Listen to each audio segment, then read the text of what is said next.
Let's begin.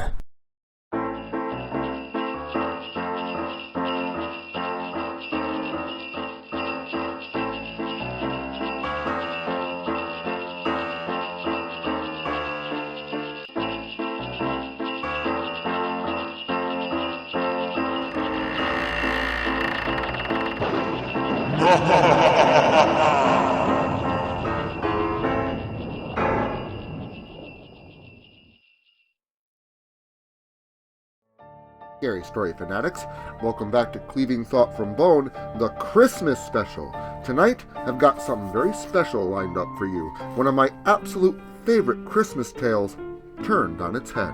So sit back, relax, grab a little cup of hot cocoa or maybe a little eggnog, and get ready for Blitzkrieg, the red-nosed hell deer.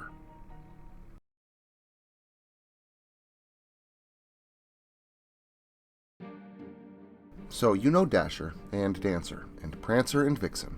I'm sure you've heard of Comet and Cupid and Donner and Blitzen. But do you recall the most infamous reindeer of all? Blitzkrieg. Yes, that's right. Blitzkrieg, the red-nosed hell deer. Now, some of you may have been thinking I was going to mention Rudolph, the other well-known reindeer. Well, you might be surprised to learn that they are actually one and the same. The story of Rudolph is pretty well known. Rudolph was born to parents that were ashamed to present him in public. His peers poked fun and teased him daily, and even Santa occasionally had harsh words for Rudolph. Now, Rudolph did eventually leave Christmas Town, and was joined by a deviant elf. But his elf companion Hermie did not want to be a dentist, and they did not leave on their own accord.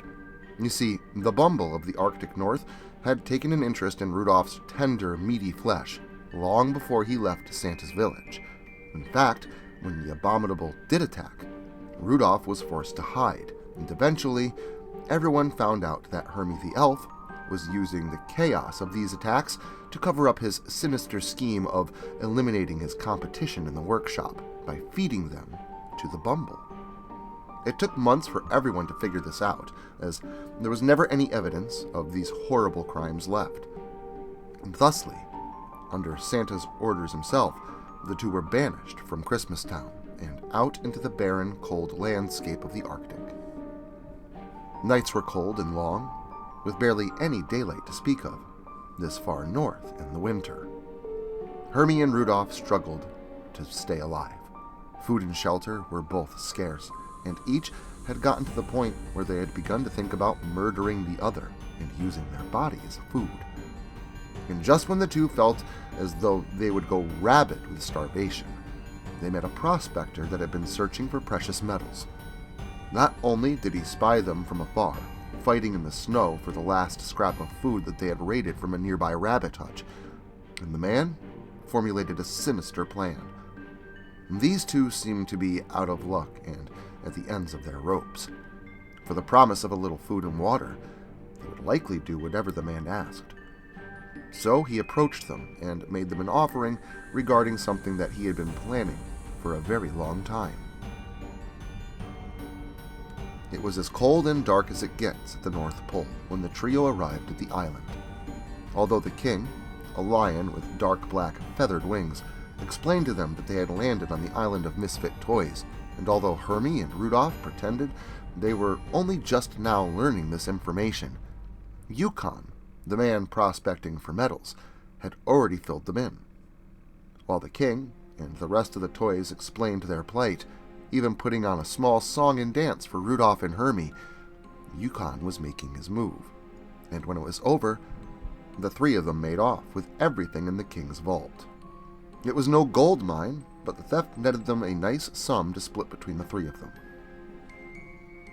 That night, hunkered down and hiding inside an abandoned cabin, hidden by a few sparse trees, Rudolph laid in bed, thinking of home.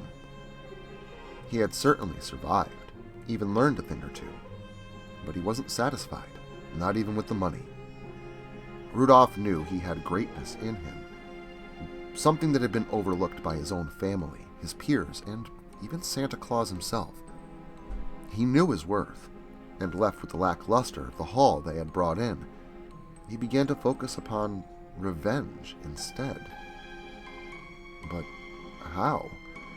So, in the middle of the night, Rudolph left his friends and crept out of that cabin on his own.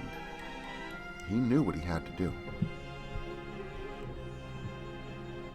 This is the moment of Rudolph's life that most won't tell you.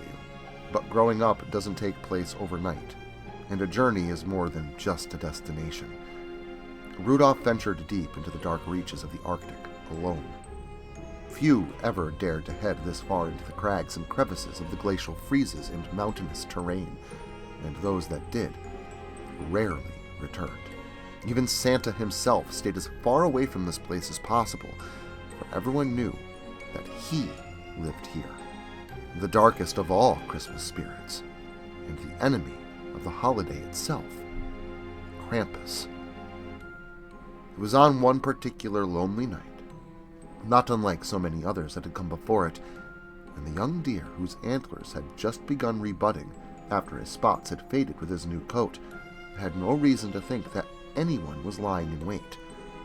But on that night, someone, or rather a whole group of things, waited in the shadows to pounce. And as soon as the night had gone silent, and Rudolph was sure to be sound asleep, they did just that. A great struggle ensued as Rudolph was beaten half to death by a band of creatures like which he had never seen. Reptilian and slithering things, some with chains, and all with long razor-like claws and pointed serrated teeth. They looked like lizard and bird-like creatures, imbued with cogwork and wind-up spouts like a cruel fusion of toy and living matter. But what kind of living things? Rudolph had no idea. But he wouldn't ponder it for long, for within a few more bloody and violent moments, he fell unconscious.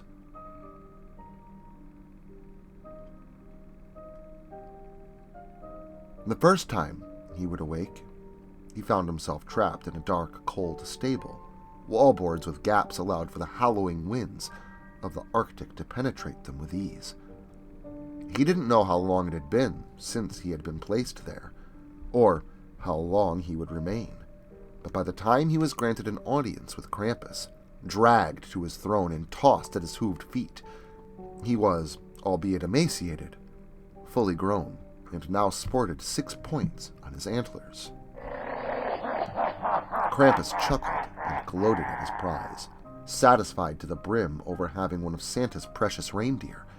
However, what the beast did not expect is that Rudolph had a vendetta of his own, and promptly stopped laughing when Rudolph began to speak, telling the dark demon of the season what he wanted for Christmas, and this brought a grin to Krampus's countenance with a sinister sneer. Sure, the deer's request would result in the loss of many lives and nearly ruining Christmas altogether, but these were just bonuses to the beast. His true bid lie with what Rudolph promised in return, and thus the two had an accord, and the rest, as they say, is history. What? You don't know the rest? Everyone knows the rest, right? Rudolph returned to Christmastown in search of Clarice and his family, only to discover that they had gone out looking for him.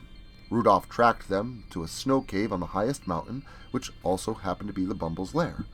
Rudolph at first found himself cornered, and unbeknownst to him, his psychotic friends, Hermie and Yukon, had been looking for him as well, and tracked him to the small cave.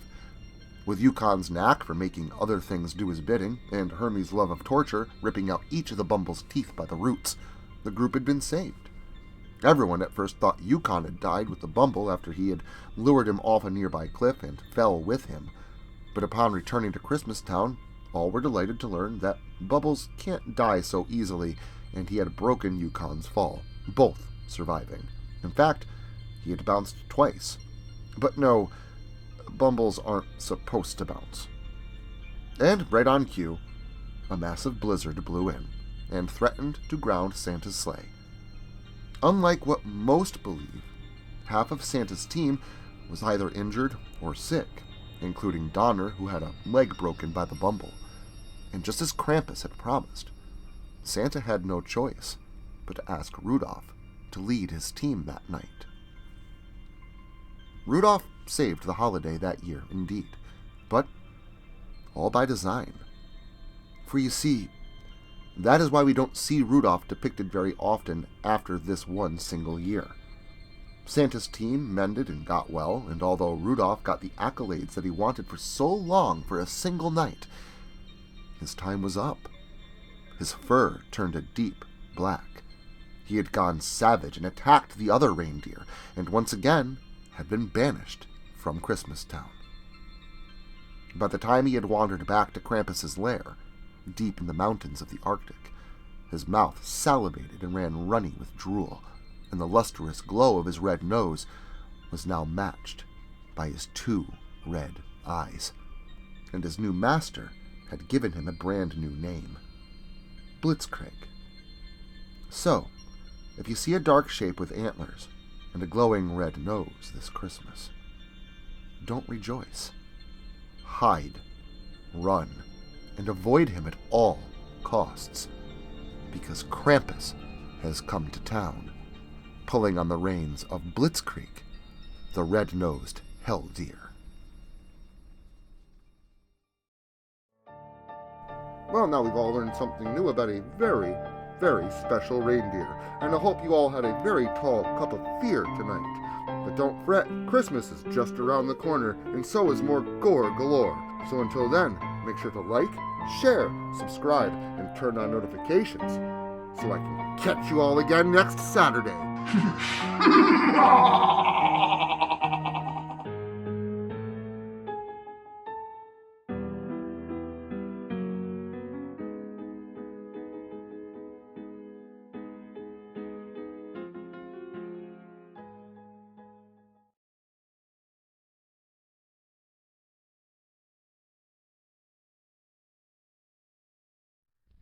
Social media can be very unpredictable, especially regarding horror content. If this content gets removed, all new content will be simultaneously presented on various websites provided in the description to this video. Make sure to follow me in other digital spaces so that you never miss out on the terror.